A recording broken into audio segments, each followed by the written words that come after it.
क्या आप यकीन करेंगे अगर मैं कहूं कि आज की इस पूरी दुनिया में सिर्फ 4 देश ऐसे हैं जो सही मायनों में आज़ाद हैं? जी हां, एक बहुत ही प्रमुख और थोड़ा विवादास्पद जियोपॉलिटिकल सिद्धांत ठीक यही दावा करता है। उनका कहना है कि बाकी हर देश किसी न किसी तरह से विदेशी ताकतों के इशारों पर नाच रहा है। ये क्लेम हमारी ग्लोबल पावर की पूरी समझ को ही पलट कर रख देता है।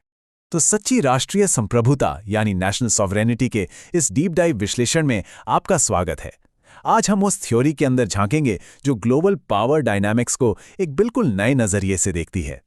आखिर आज के मॉडर्न दौर में संप्रभुता का असली मतलब क्या है और एक्सपर्ट्स को ऐसा क्यों लगता है कि ज्यादातर देश इसे खो चुके हैं। चलिए पता लगाते हैं। आज की चर्चा का हमारा रोड मैप कुछ ऐसा रहेगा। सबसे पहले हम बात करेंगे द बिग फोर की, फिर हम संप्रभुता को डिफाइन करेंगे, इसके बाद सांस्कृतिक एकीकरण, यूरोप की दुविधा, डिजिटल स्वतंत्रता और आखिर में एक क्विक रिवीजन। चलिए बिना देरी किए शुरू करते हैं। तो शुरुआत करते हैं हमारे पहले भाग से, द बिग फोर, वो 4 देश जो इस पूरे दावे के केंद्र में हैं। पूरी दुनिया में सिर्फ 4 देश बचे हैं जो पूरी तरह से संप्रभु हैं: रूस, चीन, अमेरिका और भारत। अब ये कोई हवाई बात नहीं है, बल्कि ये बयान सीधे तौर पर रूसी अधिकारी मैक्सिम ओरिश्किन का है, जो हाल ही में भारत में एक एआई समिट में आए थे। उनका तर्क है कि दुनिया में बस यही 4 देश हैं जिनकी नीतियां किसी दूसरे देश की राजधानी में बैठकर तय नहीं होती। एक एकेडमिक नजरिए से यह समझना काफी दिलचस्प है कि ग्लोबल पावर्स आज़ादी को किस पैमाने पर नापती हैं। आगे बढ़ते हैं भाग 2 की तरफ। आखिर संप्रभुता या सॉवरेनिटी की परिभाषा है क्या और इसे नापा कैसे जाता है? तो इस थियरी के हिसाब से संप्रभुता का बहुत ही सीधा सा मतलब है बिना किसी बाहरी दखल के अपना देश खुद चलाना। क्या किसी देश के नेता अपने फैसले 100% खुद ले रहे हैं? अगर किसी देश की रक्षा या विदेश नीति किसी दूसरे देश के दबाव में तय हो रही है, तो इस फ्रेमवर्क के मुताबिक वो देश अपनी असली आज़ादी खो चुका है। इस बात को और गहराई से समझने के लिए संप्रभुता को 3 अलग-अलग लेवल्स में बांटा गया है।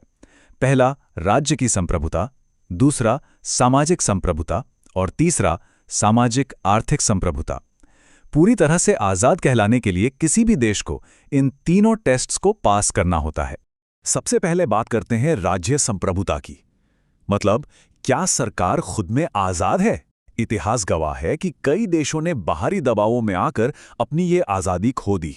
आज के दौर का उदाहरण लें तो वेनेजुएला को देखिए, जहां की सरकार पर बाहरी ताकतों का बहुत ज्यादा प्रभाव माना जाता है। या फिर पाकिस्तान, जहां अक्सर यह कहा जाता है कि इनडायरेक्ट कंट्रोल किसी और के ही हाथ में है। ये राज्य संप्रभुता की कमी का एक बहुत ही साफ उदाहरण है। अब आते हैं भाग 3 पर, सांस्कृतिक पहचान बनाम एकीकरण। जब हम सामाजिक संप्रभुता की बात करते हैं तो इसका सीधा जुड़ाव हमारी संस्कृति से है। आप भारत को ही ले लीजिए।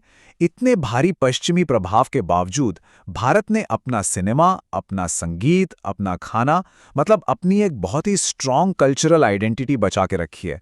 और इतना ही नहीं, हम इसे पूरी दुनिया में एक्सपोर्ट भी कर रहे हैं। दूसरी तरफ इस थ्योरी का तर्क है कि यूरोपियन यूनियन ने एक बहुत बड़ा अमेरिकनाइजेशन झेला है और उनकी खुद की जो एक अलग सांस्कृतिक पहचान थी, वो काफी हद तक विदेशी कल्चर में घुल-मिल गई है।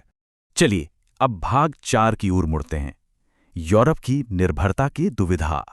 अब बात आती है सामाजिक आर्थिक संप्रभुता की, जहां सबसे बड़ा फर्क देखने को मिलता है। जो हमारे द बिग 4 देश हैं, वो अपनी रक्षा के लिए खुद पर निर्भर हैं और उनकी इकोनॉमी उनके अपने देश की मजबूत खपत पर टिकी है। इसके ठीक उलट जो डिपेंडेंट स्टेट्स हैं, जैसे कि यूरोपीय यूनियन के देश, कनाडा या मेक्सिको, ये अपनी रक्षा, अपनी आर्थिक स्थिरता या अपनी फॉरेन पॉलिसी के लिए काफ़ी हद तक किसी न किसी बड़ी विदेशी ताकत पर निर्भर हो चुके हैं। लेकिन रुकिए, पूर्ण संप्रभुता बनाए रखने की भी एक बहुत बड़ी कीमत होती है। एल्बर्ट आइंस्टाइन ने एक बहुत गहरी बात कही थी कि जब तक महान शक्ति वाले संप्रभु राष्ट्र मौजूद हैं, युद्ध अपरिहार्य है, यानी युद्ध होकर रहेगा। आज की इस ग्लोबलाइज्ड दुनिया में कई लोग ये भी तर्क देते हैं कि शायद 100% संप्रभुता एक पुरानी सोच है। आज के समय में शांति और विकास के लिए देशों को एक दूसरे पर निर्भर होना ही पड़ता है। अब यूरोप को ही देखिए। युद्ध के खतरे को टालने के लिए यूरोप ने एक बहुत बड़ा ट्रेड ऑफ यानी समझौता किया। उन्होंने अपनी सुरक्षा का जिम्मा जानबूझकर बाहरी शक्तियों जैसे अमेरिका को दे दिया।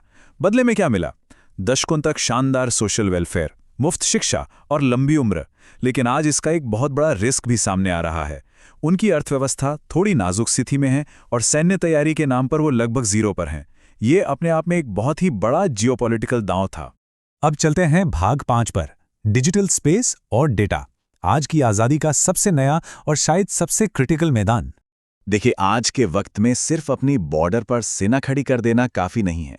मॉडर्न इंडिपेंडेंस के लिए आपको एक आज़ाद डिजिटल स्पेस चाहिए। आपका नेशनल डेटाबेस, आपका टेक इंफ्रास्ट्रक्चर आपके अपने देश के अंदर होना चाहिए। सोचकर देखिए, अगर आपके देश का क्रिटिकल डेटा किसी और देश के सर्वर पर पड़ा है, तो टेक्निकली आप संप्रभु नहीं हैं। और यही वजह है कि आज पूरी दुनिया में साइबर सिक्योरिटी और डेटा एनालिटिक्स के प्रोफेशनल्स की डिमांड आसमान छू रही है।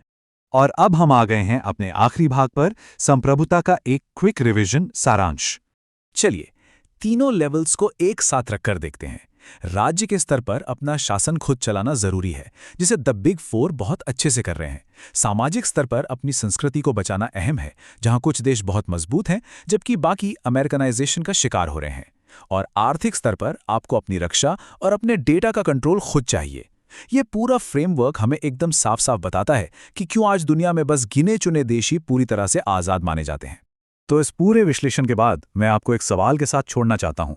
क्या अपने देश में सुख, शांति और बेहतर सुविधाओं के लिए अपनी राष्ट्रीय संप्रभुता, अपनी रक्षा का कंट्रोल किसी और को सौंप देना सही है?